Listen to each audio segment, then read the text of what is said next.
आज हम बात करेंगे भारत के सबसे पुराने शौक की, यानी कि बवाल खड़ा करना। हमारे देश में बवाल की गारंटी है भाई। अगर बवाल नहीं है तो क्या है? शांति? नहीं भाई, वो तो बोरिंग है इस देश के लिए। अगर हर 2-3 महीने में कोई ना कोई मुद्दा ना निकाल ले हम।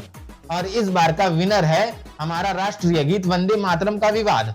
150 साल पुराना राष्ट्रीय गीत, लेकिन पॉलिटिशियंस को 2025 में इस पर लड़ना याद आया। देरी से ही सही, लेकिन धमाकेदार। देश का भाग्य कि 26 अक्टूबर को कांग्रेस ने वंदे मातरम पर समझौता कर लिया। वंदे मातरम को विभाजित करने का आरोप लगाकर आप पूरी संविधान सभा पर आरोप लगा रहे हैं। अंग्रेजों को वंदे मातरम से दिक्कत थी। वंदे मातरम कोई दिखावा नहीं है, ना ही राजनीति का विषय है। इनके विचारों से, इनके भाषणों से जब बात सुनते हैं तो ऐसा लगता है कि वंदे मातरम इन्हीं का बनवाया हुआ गाना है। तो भाई 7 नवंबर 2025 को पीएम मोदी जी ने वंदे मातरम की 150वीं एनिवर्सरी लॉन्च की। स्टैम्प निकाला, सिक्का निकाला और प्रोग्राम को शुरू कर दिया। अरे वाह भाई, 150 साल बाद याद आया। इससे पहले क्या था? चलो छोड़ो यार, अभी और 10 साल रुक जाते, 160वीं पर मना लेते। और फिर 8 दिसंबर को संसद में इन्होंने 10 घंटे की डिबेट रखी। भाई 10 घंटे!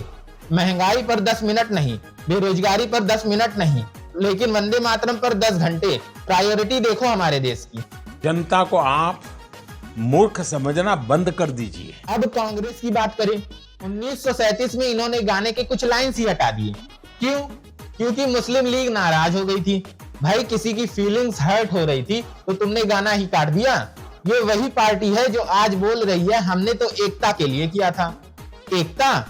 भाई तुमने तो देश ही बांट दिया 1947 में। अब गाना को बचाने की बात कर रहे हो। और अब प्रियंका जी बोल रही हैं असली मुद्दे छुपाने का ड्रामा है। आज की ये बहस सिर्फ ध्यान भटकाने के लिए की जा रही है, क्योंकि ये सरकार इस देश के वर्तमान की असलियत छिपाना चाहती है। बहन जी, 1937 में आपके पार्टी ने ड्रामा शुरू किया था। अब शिकायत मत करो। इन छोटे मोटे प्रोग्रामों से कितना कमा लेते हो? विपक्ष बोल रहा है ये माइनॉरिटी पर दबाव है। मेरा राइट है। यकीनन मैं जानता हूं कि आजादी के लड़ाई में वंदे मातरम का नारा था, मगर अगर आप इसको जबर करेंगे तो ये संविधान के खिलाफ है। वफादारी का सर्टिफिकेट हमसे मत लीजिए। लेकिन भाई 1947 में तुम्ही ने तो समझौता किया था। अब शिकायत मत करो। और सबसे मजेदार, प्रियंका जी बोल रही हैं असली मुद्दों की बात करो। बहन जी, जब आप सत्ता में थी तब वो असली मुद्दे कहां थे? अब अचानक सब याद आ रहा है।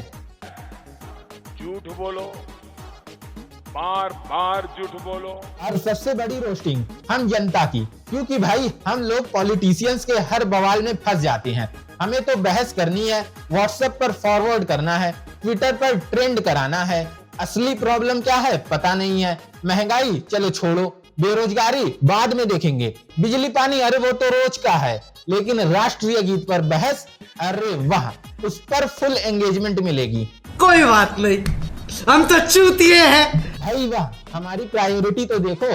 और हमारी प्यारी मीडिया तो कमाल की है।